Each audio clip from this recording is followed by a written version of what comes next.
முண்டியம்பாக்கம் அரசு மருத்துவக் கல்லூரி மருத்துவமனையில் கொரோனா தொற்றால் ஒருவர் உயிரிழந்தார்.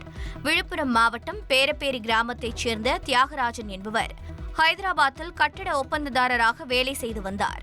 அவருக்கு கொரோனா தொற்று உறுதி செய்யப்பட்டதை அடுத்து சொந்த ஊருக்கு வந்து சிகிச்சைக்காக முண்டியம்பாக்கம் அரசு மருத்துவக் கல்லூரி மருத்துவமனையில் அனுமதிக்கப்பட்டார்.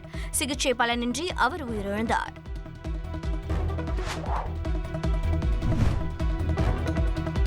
கொரோனாவுக்கு தமிழ்நாடு பொது சுகாதாரத்துறை எந்த ஒரு மருந்து மற்றும் தடுப்பூசிகளை அங்கீகரிக்கவில்லை என்றும் தவறான தகவல் பரப்பினால் கடும் நடவடிக்கை எடுக்கப்படும் என்றும் எச்சரிக்கை விடுக்கப்பட்டுள்ளது. கொரோனா தொற்று ஏற்பட்டால் மருத்துவமனைக்கு செல்ல வேண்டாம், அதற்கு நாட்டு மருந்தை பொது சுகாதாரத்துறை அங்கீகரித்துள்ளதாக சமூக வலைதளங்களில் தகவல் பரவியது. இதுகுறித்து தமிழ்நாடு அரசு தகவல் சரிபார்ப்பகம் விளக்கம் அளித்துள்ளது. அதில் 2018ஆம் ஆண்டு கொரோனா பரவலுக்கு முன் சளி இருமலுக்கான கசாயம் செய்வதற்கான சமையல் குறிப்பு ஒரு இணையதளத்தில் புகைப்படங்களுடன் வெளியானது. அதே புகைப்படத்துடன் அந்த சமையல் குறிப்பை கொரோனா மருந்து என்று பரப்பி வருகின்றனர். உலக சுகாதார நிறுவனம் தேன், இஞ்சி மற்றும் மிளகு ஆகியவை கொரோனா மருந்து என்பதற்கு அறிவியல் பூர்வமாக ஆதாரம் இல்லை என்று அறிவித்துள்ளதாக குறிப்பிட்டுள்ளது. இது தொடர்பாக தமிழக பொது சுகாதாரத்துறை தரப்பிலும் விளக்கம் அளிக்கப்பட்டுள்ளதாகவும் அதில் கொரோனாவிற்கு தமிழ்நாடு பொது சுகாதாரத்துறை எந்த ஒரு மருந்து மற்றும் தடுப்பூசிகளும் அங்கீகரிக்கவில்லை என்று தெரிவித்துள்ளதாக கூறியுள்ளது. உலக சுகாதார நிறுவனம் மற்றும் மத்திய சுகாதாரத்துறை வழங்கும் வழிகாட்டுதல்களை தான் தமிழ்நாடு அரசு சுகாதாரத்துறை செயல்படுத்தும் என்றும் தெரிவிக்கப்பட்டுள்ளது.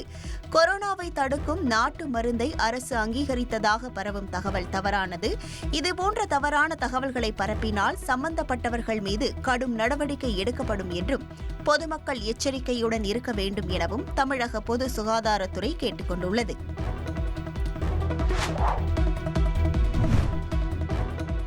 கொரோனா பரவல் காரணமாக கர்ப்பிணிகள் முகக்கவசம் அணிய வேண்டும் என தமிழக பொது சுகாதாரத்துறை அறிவுறுத்தியுள்ளது. அதிக காய்ச்சல், இருமல், உடல் வலி உள்ளிட்ட அறிகுறிகள் இருந்தால் உடனடியாக மருத்துவமனைக்கு செல்லுமாறு தெரிவித்துள்ளது. நாட்டில் 5000க்கும் மேற்பட்டோரும் தமிழகத்தில் 220க்கும் மேற்பட்டோரும் கொரோனா தொற்றால் பாதிக்கப்பட்டுள்ளனர். வீரியமற்ற கொரோனா வகை என்பதால் பொதுமக்கள் அச்சப்பட தேவையில்லை என்றும் தங்கள் பாதுகாப்பிற்காக முகக்கவசம் அணிவது நல்லது என்றும் பொது சுகாதாரத்துறை தெரிவித்துள்ளது.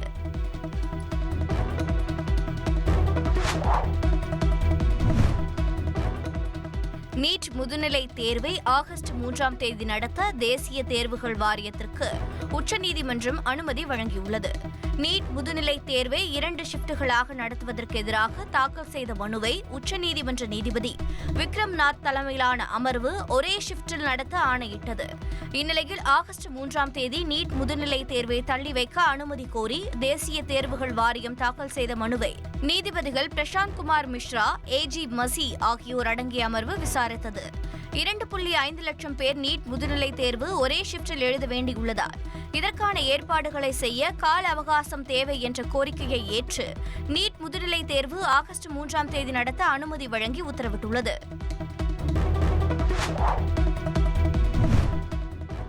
பாலப்பணிகளால் பேருந்துகள் சென்னைக்குள் வருவதில் தாமதம் ஏற்படுவதே கிளாம்பாக்கத்தில் பயணியர் கூட்டம் அதிகரிக்க காரணம் என அரசு விரைவு போக்குவரத்து கழக அதிகாரிகள் தெரிவித்துள்ளனர். மதுராந்தகம் மேல்மருவத்தூர் இடையே பாலப்பணிகள் நடைபெறும் இடத்தில் சாலையை அகலப்படுத்தி தருமாறு தமிழ்நாடு அரசு விரைவு போக்குவரத்து கழகம் சார்பில் தேசிய நெடுஞ்சாலை ஆணையத்திற்கு கடிதம் அனுப்பப்பட்டுள்ளது. அதில் பாலப்பணிகள் காரணமாக பேருந்துகள் சென்னை வருவதற்கு தாமதமாவதாக தெரிவிக்கப்பட்டுள்ளது.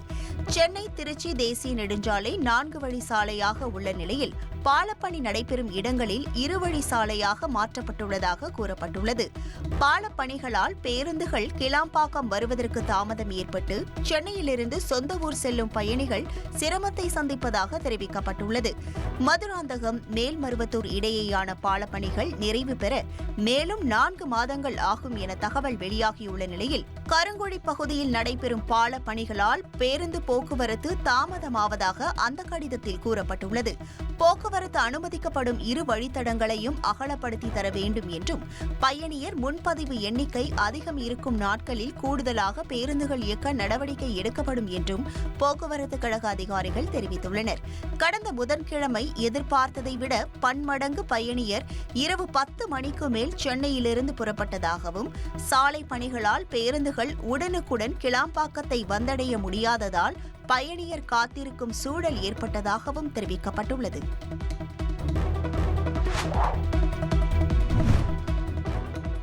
கொடுங்கையூரில் குப்பையிலிருந்து மின்சாரம் தயாரிக்கும் எரிவுலை திட்டம் பொதுமக்கள் கருத்து கேட்பு மற்றும் சுற்றுச்சூழல் அனுமதி பெற்ற பின்னரே செயல்படுத்தப்படும் என சென்னை மாநகராட்சி அறிவித்துள்ளது. குப்பையை எரிப்பதால் ஏற்படும் மாசு குறித்து வடசென்னை குடியிருப்போர் நலச்சங்கங்கள் மற்றும் அரசியல் கட்சிகள் எதிர்ப்பு தெரிவித்துள்ள நிலையில் எரிவுலை கழிவுகள் அறிவியல் முறையில் சுத்திகரிக்கப்படும் என மாநகராட்சி உறுதியளித்துள்ளது. இந்தியாவின் பல பகுதிகளில் இத்தகைய திட்டங்கள் வெற்றிகரமாக செயல்படுத்தப்பட்டு வருகின்றன என்றும் மாநகராட்சி தெரிவித்துள்ளது. துபாயில் இருந்து 304 பயணிகளுடன் சென்னைக்கு வந்த எமிரேட்ஸ் ஏர்லைன்ஸ் விமானம் தரையிறங்கும் போது பச்சை நிற லேசர் லைட் அடிக்கப்பட்டதால் பரபரப்பு ஏற்பட்டது. விமானி சாமர்த்தியமாக செயல்பட்டு விமானத்தை பத்திரமாக தரையிறக்கினார். சென்னை விமான நிலையத்தில் 10 நாட்களில் அடுத்தடுத்து இருமுறை இச்சம்பவம் நடந்துள்ளதால் விமானங்கள் மீது லேசர் லைட்டுகள் அடிக்கும் நபர் குறித்து சென்னை விமான நிலைய போலீசார் தீவிர விசாரணை நடத்தி வருகின்றனர். 2026 தமிழக வெற்றிக் கழகத்துடன் கூட்டணி அமைப்பது குறித்து வரும் ஜனவரி 9ஆம் தேதி தேமுதிக மாநாட்டில் தெரியவரும் என்று விஜயபிரபாகரன் தெரிவித்துள்ளார். கரூர் மாவட்டம் அரவக்குறிச்சி அடுத்த ஆண்டிப்பட்டி கோட்டை பகுதியில் தேமுதிக ஒன்றிய செயலாளர் சின்னசாமி இல்ல திருமண விழாவில் தேமுதிக இளைஞரணி செயலாளர் விஜயபிரபாகரன் பங்கேற்றார். பின்னர் செய்தியாளர்களை சந்தித்த அவர் காங்கிரஸ் எம்எல்ஏ செல்வ பெருந்தகை இந்தியா கூட்டணிக்கு அழைப்பு விடுத்ததற்கு நன்றி தெரிவித்தார். மேலும் கடலூரில் நடைபெறும் தேமுதிக மாநாட்டில் பொதுச் செயலாளர் பிரேமலதா விஜயகாந்த் கூட்டணியை பற்றி அறிவிப்பார் என்றும் அவர் கூறினார்.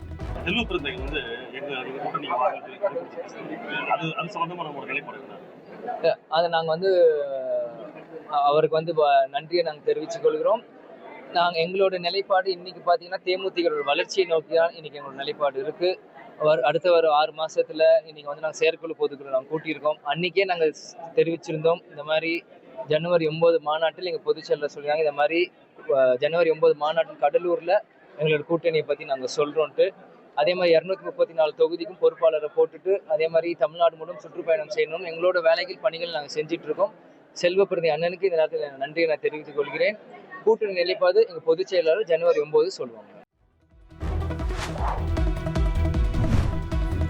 உத்தரப்பிரதேச மாநிலம் சஹாரன்பூரில் பயிற்சியில் ஈடுபட்டிருந்த அப்பாச்சி ரக ராணுவ ஹெலிகாப்டர் தொழில்நுட்ப கோளாறு காரணமாக யமுனை நதிக்கரையில் அவசரமாக தரையிறக்கப்பட்டது. ஹெலிகாப்டரில் இருந்த 2 விமானிகளும் பாதுகாப்பாக உள்ளனர்.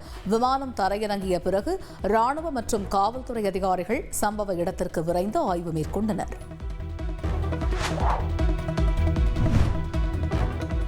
பெங்களூரு கூட்ட நெரிசல் உயிரிழப்பு தொடர்பாக கைதாகியிருக்கும் ஆர்சிபி அணியின் நிர்வாகி நிக்கில் சோசலேவின் மனைவி கர்நாடக உயர்நீதிமன்றத்தில் ரிட் மனு தாக்கல் செய்துள்ளார்.